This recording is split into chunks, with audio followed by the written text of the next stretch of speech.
J'espère que vous allez bien, vous êtes donc actuellement avec Abraham et aujourd'hui nous allons tout simplement parler d'un sujet important en élevage porcin, la gestion de la consanguinité. Récemment, j'ai pris une décision qui va dans ce sens. J'ai emprunté un nouveau mâle d'une porcherie voisine.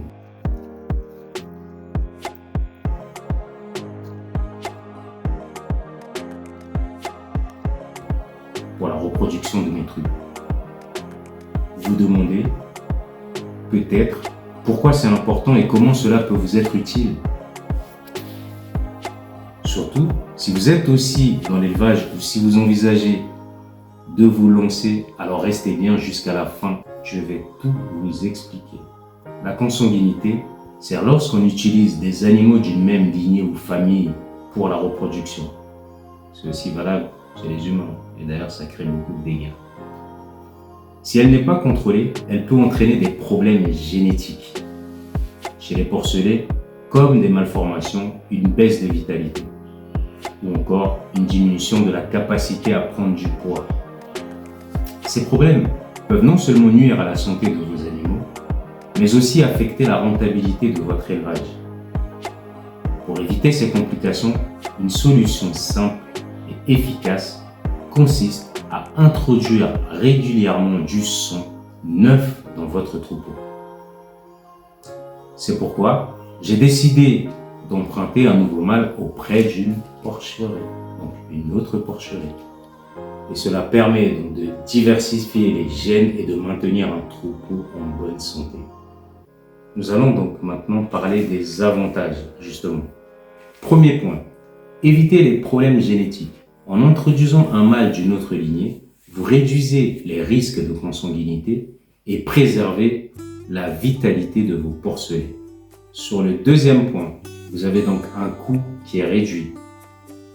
Plutôt que d'acheter de nouveaux mâles, ce qui peut être coûteux, emprunter un reproducteur permet de réduire les coûts tout en maintenant une bonne diversité génétique. Troisième point, nous avons donc l'adaptabilité. Alors, cette méthode vous permet de tester différents mâles et de voir lequel apporte les meilleurs résultats avant d'investir dans l'achat d'un nouvel animal. Après, ce qu'il faut savoir, c'est qu'il y a quand même donc des risques à considérer. Donc là, il faut vraiment les prendre en compte parce que justement, c'est ce qui pourrait décimer votre porcherie. Il faut vraiment donc au maximum respecter certaines notions là-dessus et respecter vraiment cette base, parce que si vous ne faites pas ça, vous allez vous retrouver dans des situations comme sur les précédentes vidéos que je vous avais déjà montrées, vous vous souvenez. Il faut savoir que cette méthode n'est pas sans risque. En empruntant un mâle d'une autre porcherie, il est vraiment important de s'assurer que l'animal est en bonne santé et exempt de maladies. Vraiment, ça c'est une base. Déjà, vous commencez dans un premier temps par ça. Ensuite, moi ce que je vous propose, c'est tout simplement de la mettre en quarantaine. Et vraiment, ça peut être nécessaire avant de l'introduire dans votre troupeau pour éviter tout risque de contamination. Donc, c'est vraiment une base. Parce que vous ne savez pas, la bête, elle vient d'ailleurs. Vous ne savez pas comment elle a été traitée. Vous ne savez pas ce qu'elle peut porter comme germe. Donc, tout ça, vraiment, c'est à éviter. Moi, ce que je vous conseille, c'est vraiment de la prendre et puis de la mettre en quarantaine quelques jours. Vraiment, de pouvoir l'observer après. Donc, ça peut aller sur des délais, mais il faut savoir également, donc, quand on met en quarantaine une bête, il faudrait que ça puisse correspondre aussi en termes de chaleur, parce que vous le savez, donc ça, ce sera un autre sujet pour cette vidéo. Donc les truies, elles ne seront pas tout le temps en chaleur, donc il faut vraiment calculer la période sur laquelle vous allez donc pouvoir les ramener dans votre porcherie et la période à laquelle vous allez devoir donc les faire monter sur justement les truies. Donc il faut vraiment être synchro sur ça, parce que sinon vous aurez emprunté pour rien faire au final. Ensuite, c'est également important de connaître et surtout de bien connaître l'origine génétique du mâle que vous empruntez pour ne pas introduire des problèmes cachés dans votre troupeau. Donc ça pareil, c'est vraiment une base, c'est vraiment important. Donc il faut poser des questions.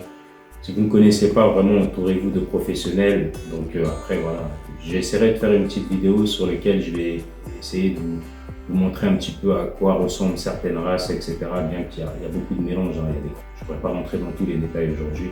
Il faut savoir que vraiment, donc, il y a chaque spécifique. Après, ça dépend vraiment de ce que vous avez envie de faire. Voilà, vous allez donc plutôt faire un élevage avec telle race ou plutôt l'autre. justement par rapport à vos objectifs et ce que vous avez vraiment envie d'en faire. Voilà, ça c'est vraiment important, il faut garder cette notion en tête. Assurez-vous d'avoir un accord clair avec le propriétaire de l'animal pour éviter tout malentendu. Donc là, tout simplement, il faut vraiment avoir un accord clair. Par exemple, nous, lorsqu'on a tout simplement emprunté ce mâle, on a négocié un petit peu. Au départ, lui, il voulait que derrière, on lui donne 3 porcelets. Donc voilà, c'est plus ou moins ce qui se fait. Donc voilà, il te ramène ton mâle, tu le fais monter sur les femelles, et puis derrière, lui, il récupère 3 porcelets, c'est ce qu'il a proposé. Donc nous, on a essayé 2, parce qu'on est encore, on va dire, dans nos débuts, hein, même si on commence à avoir un petit roulement, mais on reste quand même dans nos débuts. Donc voilà. Mais bon, il n'est pas fermé à la discussion, mais voilà, ça continue quand même un petit peu, on discute, on reste dans les discussions. Donc voilà. Et donc, pour tout simplement faire une petite conclusion, emprunter un mâle pour la reproduction est une excellente alternative. Franchement, c'est réel. Donc ça, il ne faut pas se tromper. Et donc, par rapport à l'achat, hein, bien sûr, ça permet de faire des économies. Et par contre, il faut surtout éviter la consanguinité. En conclusion, tout simplement, ce que je vous inviterai à faire, donc, ce qu'il faut savoir surtout, c'est qu'emprunter un mâle pour la reproduction est une excellente alternative à l'achat. Surtout si vous souhaitez éviter la consanguinité, tout en minimisant vos coûts. Mais comme pour toute décision en élevage, cela demande de la vigilance et une bonne préparation. Gardez ça en tête. J'espère que cette vidéo vous a été utile. N'oubliez pas de partager vos expériences ou questions dans les commentaires. Vraiment, n'hésitez pas à partager vraiment. Je serais ravi d'échanger donc avec vous. Et si ce n'est déjà le cas, donc abonnez-vous à la chaîne.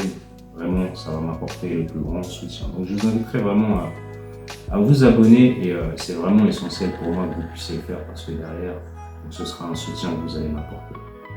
Donc je vous remercie donc de m'avoir suivi et je vous dis à la prochaine.